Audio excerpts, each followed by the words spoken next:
Did I just eat? I'm going to have something sweet. Did I not eat? I'm going to have something sweet. Once you start to be the grown-up, that means that you have to change some of your habits. But I think a lot of us will lie to ourselves and for the smallest reasons find a reason to get to that vice. Most experiences are neutral until you place your thoughts on them. Because sometimes you think you're having fun when you're really just coping. Right. Your vice doesn't have to be your vitality. I don't know. She's preaching. She's preaching today. I don't know. Would we schedule our time to go out to eat? No. I don't think so. This is Sistas Declassified, the podcast where Taylor and Taryn, your virtual sisters, share experiences, insights, and of course the juicy secrets that never leave the sister circle. So shh, listen up. The Declassified convos are starting now. Welcome back to Sistas Declassified, where your real life sisters who started a podcast instead of gardening. Before we get started, don't forget to subscribe and to follow us on our social platforms, Instagram and TikTok at Sistas Declassified. I was thinking kind of just based on what we talked about last week in terms of like a grown-up teenager and how once you start to be the grown-up, that means that you have to change some of your habits. Because some of your habits are good, some of your habits are bad, some of your habits are vices, right? And I feel like I have some vices, and maybe not all the ones that you're thinking, maybe some of them. I won't elaborate, but there's some vices that I have that I've been really trying to release and no longer have them carry so much weight over how I feel every day and feeling like I'm living for my vices or I'm doing this thing in order to then go do my vice, you know? Like you're at work all day or you're hanging out with your people and all you're thinking about is getting home to do that whatever activity, or maybe right, you're getting home to your bottle of wine. Yeah. Or to smoke your blunt. Or even, to binge eat your favorite dessert. Or binge your show. I'm like, even I know reading isn't bad, but depending on what you're reading, it could be a questionable thing. So that's kind of a vice for me because I'll read for hours and not do anything else. Right. It depends on like if it's keeping you from doing the things you want to do or need to do. Is it really something you should be doing? But also it's probably harmful. So let me pause and think about what is the definition of a vice, because obviously it's not reading. But I think ultimately, hold on. Let's look it up. Look, where's your phone? Let's get the definition of a vice. Girl. So I guess it says that a vice is a habit that someone has that is a weakness in their character, but is not necessarily a fault that they have or a serious fault. So they're basically able to function. It's not the worst thing, but it's not the best for them. Right. Like coming home to your singular glass of wine every day isn't necessarily the worst thing in the world. But when you have to have it and then you have to have a few more every night, then it becomes alcoholism and it's a different thing. Right. Know? So it's like right where the edge is where you dance. Exactly. So basically for my declassified moment, I just wanted to say that vices take the edge off, but they can't be your whole reason for living because coping with life isn't living. So yeah, I've been exploring that with myself and recognizing that if every activity I do, I'm thinking about how I can get home. I'm thinking about it in the car, like ready to go, or I might have to pull up to the store to get my vice, or like. Yeah, I definitely relate to that. And as an anxious person, I have left my house countless times thinking, wow, I can't wait to get back home so that I can enjoy my vice. Right? Like that's horrible. We haven't even started the day and I'm already thinking about how can I get back here? Right. And it's like, this is feeling like a serious fault. I don't know if it's just a weakness of character. It might be a little more serious at this point. Right. If it's the only thing I'm looking forward to every day. Yeah. And just maybe it's not even the only thing you're looking forward to, but just such an automatic habit that you've ingrained into your life that it's like after I work, I go do this thing. And that's just my routine. And I need that routine in order to feel good about my day. So what are some of your automatics? I'm sitting here thinking about what are some of my automatics, whether they're vices or not. I'm trying to think of what some of mine are. I mean, Like I always come home and walk the dog. That's not bad.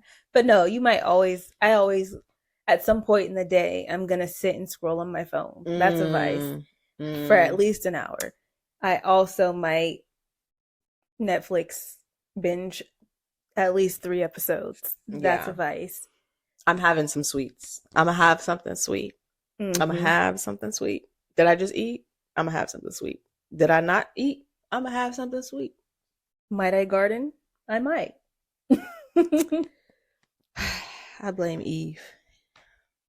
Who, like, from the Bible? Mm-hmm. Oh, because now we the sing. Garden. I was trying to be with you. It's okay. Too much gardening.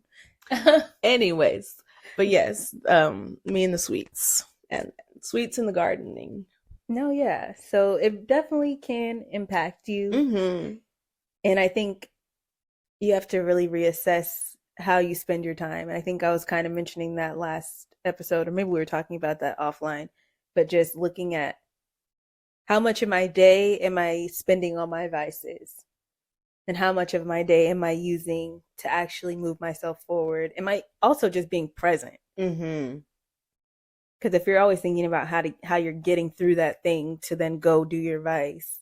Did you even live the thing that you were so dreading or fearing or lamenting? Right. Because really what you've been dreading is just your thoughts. It's not even the experience that you're having, because the idea is just that most experiences are neutral until you place your thoughts on them, right? A word. So it doesn't have to be the worst thing. Your day doesn't have to be awful. Your vice doesn't have to be your vitality. I don't know. She's preaching. She's preaching today. But anyway, that's just something that I've been reflecting on and something I've been battling with. It's like, how can I spend my time differently? So like I have getting the urge in my notes app, and then I have a whole list of other activities that I can do instead of laying in my bed. Because I say laying in my bed is a vice for me. Yeah, especially, are you in the morning or just like at any point? As soon as I walk in the door from work, I take a shower, or I change my clothes if I don't feel like taking a shower, and I sit in my bed. And just scroll, TV, whatever I feel like. Whatever you can do from that spot. Mm-hmm. Eat, whatever you can do from that spot. Anything. And I had to that's partly why I started my self-care calendar, because I was like, okay, we can't do this every day. You can't do this every day, and it's so easy to do it. So I'm like, and it doesn't sound that bad when you say it. Right. I went to work. I handled my business for the day. I might have even exercised, maybe. And I would feel like I just wasted my whole day. Yeah, it's like, do you feel fulfilled by what happened today? Right. And maybe that's the question about the vice. Is it a vice if it's not fulfilling you? Or, I mean, maybe that's not fully true, because some people might think their alcohol and their stuff is fulfilling them, but really it's numbing you. So maybe that's another question. Is it numbing you, or is it allowing you to be present? And like, are you using your vice to cope, or is it something you enjoy? Mm-hmm. Because I think there's a fine line there too. Because sometimes you think you're having fun when you're really just coping. Right. Or masking your real feelings that you're trying to escape from. That's definitely true, because I'm having a ball in my bed. I'm safe here, not a care in the world. Nothing can get to me from this spot. If I don't leave, nothing happens. But I mean, not even that, because I'm not anxious, so I don't have any problem with like going out and being out. But I'll go out and spend $100 easily, $200 every time I leave the house. But if I stay home, my money stays in my wallet. So that's kind of where that came from. But anyway, but I guess now I'm thinking like, well, yes, I just said my bed is a good time. Some of our vices could be a good time. And that's true. Like turning up with your friends or even having your wine after work can be a good time. Watching your show. But I guess I can't talk. I guess what is the long-term effects of those? Do we really think about the consequence of the long term when we're trying to have that present fun? And obviously we don't want to overthink it, because you want to allow yourself those times to have. You'd be like me. Well, yeah, you want to allow yourself to have those times of fun and carefreeness, but I think I've mentioned before what like reimagining or managing your expectation of what is fun and carefree. So that's one Mm-hmm. thing. But also, is this fun and carefree thing something I should do every single day? Right, right. Because most of the time the answer is no. Right. If there are things in your life that you want that you haven't achieved yet, and or like it's about like living for your future self, I guess, in some ways. So if you feel like I checked off my 4 actions this week that I wanted to do to get me towards my new car, Mm-hmm. which is go to work, Put money in the savings and right, invest here or whatever it right, is. and go to a financial literacy class, right? Those are the 4 things. So it's Friday. I'm gonna turn up, Right. right? But I think a lot of us will lie to ourselves and for the smallest reasons find a reason to get to that vice. So and so pissed me off at the end of the day. So you know what? I deserve this wine. Mm, I we need this girl night on Wednesdays because my husband hasn't watched the kids all week. So I'm out. we have no boundaries with our vices, or let me speak for myself. I have limited boundaries with my vices, and that's something I've come to realize in my third puberty that I need to scale back on because it's just not getting me where I want to be. Mm-hmm. Right. And it's obviously like you can be on your own timeline. So don't Mm-hmm. force it before you're ready to do it because then that impacts your self esteem. Totally. So if you're not ready to stop your vice and you don't have a why for why you're doing it, I think that's a big part of it too. Super important to have a why. Because otherwise you're just pissed off. Mm-hmm. And you're like fighting yourself and almost always going to give in if you don't have a reason. Right. And if you don't have a reason and an alternative. Mm-hmm. Because you have to know what you fill your time with instead. And I think that's the hardest part is like, what do I do? Oh. So you might have to pick up new hobbies, new activities, try new things. And I think that's the hard part is trying the new things and maybe not being good at it or feeling uncomfortable in it or you're speaking to me. You're speaking to me. Or anything like that. Because, yeah, being uncomfortable is hard. It is. It is. And stopping your vices causes discomfort. It does. Because that short term moment of pleasure, bliss, whatever it is, excitement, relaxation is like, woo. Mm-hmm. I got an hour of my brain not running a mile a minute. Well, and it's like, do you have to spend all of your time in like joy and ease? That's something I've been wrestling with as well. And is like being content better? Or is being in anything all the time real? Probably not. Mm-hmm. So then like what do you do with the uncomfortable emotions when they come? Yeah. And if your vice is the answer every single time, it's probably now a coping mechanism and not something you do every once in a while. That's a weakness. Right. And how do you see a challenge as a place where you can be content, I think, also. Mm-hmm. So those are the things I've been battling with in my head. For real, for real.